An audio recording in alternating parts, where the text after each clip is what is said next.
мынакей биз өзүбүз сатып алган жерди үй салганбыз, ушинтип сүзүп кетип атат. Басып алган жокпуз, биз бул жерди миллионго сатып алганбыз, миллионго үй тургузганбыз. Эми мынакей незаконный деп сатты. Өзүбүз салган үйлөрүбүздү бузуп жатышат. Бишкек шаарындагы теңдик конушунан ижарага жер алынып, жарандарга сатылып кеткен. Бир күнү тийиштүү органдар тарабынан мыйзамсыз салынган үйлөр бузулган. Видеодо айым биз бул жерлерди басып алган жокпуз, кызылдай акчага сатып алганбыз. Бизге жерди алдап саткан адамдар жоопко тартылбайбы деп ыйлап жатканын көрүүгө болот. Маалымат булагы Сокол Медиа. Эми сүзөбүз деп турушат, неге? Ушунча элди сыздатып гана кетип атасыңарбы? Кудайдан корккулачы эйсиңерден, биз басып алган жокпуз, биз сатып алдык.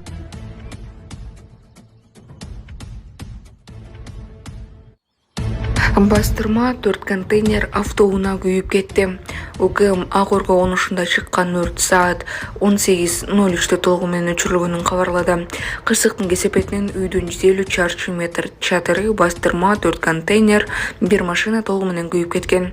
Өрт өчүрүүчүлөр 1 контейнер менен 4 автоунааны сактап калышканы айтылды.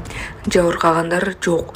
Өрттү өчүрүүгө 4 эсеп тартылган. Маалымат булагы Спутник KG. Кече спорт клубтарынын биринде спортчулар мушташа кетти. Уюштуруучулардын айтымында бул клубдун аралаш мушташ боюнча турнир болуп, спорттук эки уюмдун өкүлдөрү ортосунда пикир келишпестик жаралган.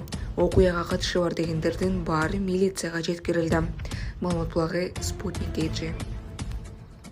Урматтуу Москва шаарындагы мекендештер, эгерде сизди тиш оорусу тынчсыздандырып жатса, анда сизге Умбем клиникасын сунуштайбыз. Стоматология заманбап техникалык каражаттар жана материалдар менен камсыздалган. Жогорку даражадагы адистер өз ишинин сапатына кепилдик беришет. Хирургиялык стоматология, тиштерди кооздоп калыбына келтирүү, кандай гана оор абалдагы тиш болбосун, оорутпай алып салабыз. Жулабыз. Тиштерди кесипкөй чеберчиликте, гигиеналык тазалоодон өткөрөбүз. Брекет системабыз да бар. Имплантация жасайбыз.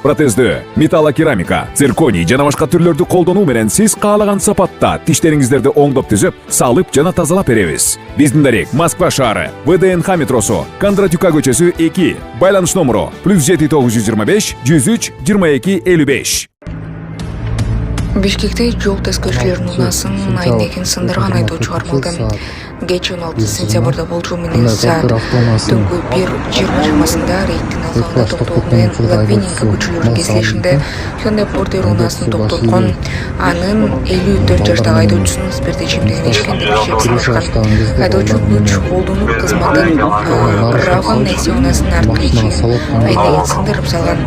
Hyundai Porter жүрүшүндө унаа убактылуу кармалуу жайга киргизилип, айдоочу мас абалында унаа айдагандыгы үчүн мыйзам бузуу протоколу түзүлдү. Айдоочуга бейбаштык беренеси боюнча кылмыш иши козголуп, убактылуу кармоочу жайына киргизилди. Бул факты боюнча иликтөө иштери жүрүп жатат. Маалымат булагы Сереп Медиа. Бишкекте автобус айдоочу менен велосипедчен адамдын мушташкан видеосу тарады. Социалдык тармактарда автобус айдоочу менен велосипед тепкен жарандын ортосуна уруш чыгып, кийин мушташка айланган видео тарады. Маалыматтарга караганда окуя Манас менен Киев көчөлөрүнүн кесилишинде болгон. Бишкек шииптин аталган факты каттоого алынганын, териштирүү иштери башталганын билдиришти. Милиция эки тараптын арыз менен кайрылбаганын, ага карабастан видеодогу жарандар изделип жатканын маалымдады. Маалымат булагы Сереп Медиа. 9 жаштагы кызды сабап зордуктап кетишкен. Башкондогу үрөө учураган окуя. Ысык көлдө окуучу кызды сабап зордуктап кеткен 2 бала кармалды. Жети Өгүз районунун Барскон айылындагы 2 жеги 9 жаштагы кызды сабап зордуктап кетишкени Ысык көл облустун ички иштер башкармалыгынан билдиришти. Маалыматка караганда 9 сентябрда райондук ички иштер бөлүмүнө айыл тургуну кайрылып, анын кичинекей кызын 2 адам сабап зордуктап салганын билдирген. Анын айтымында окуя ошол күнү саат 11:30 чамасында Барскон айылынын Коксай тилкесинде болгон. Милиция кызматкерлери кылмышка шектүүлөрдүн өздүгүн тактап 25 жаштагы ОА жана 19 жаштагы аттуу жарандарды кармашты. Алар ошол эле айылдын тургундары болуп чыкты.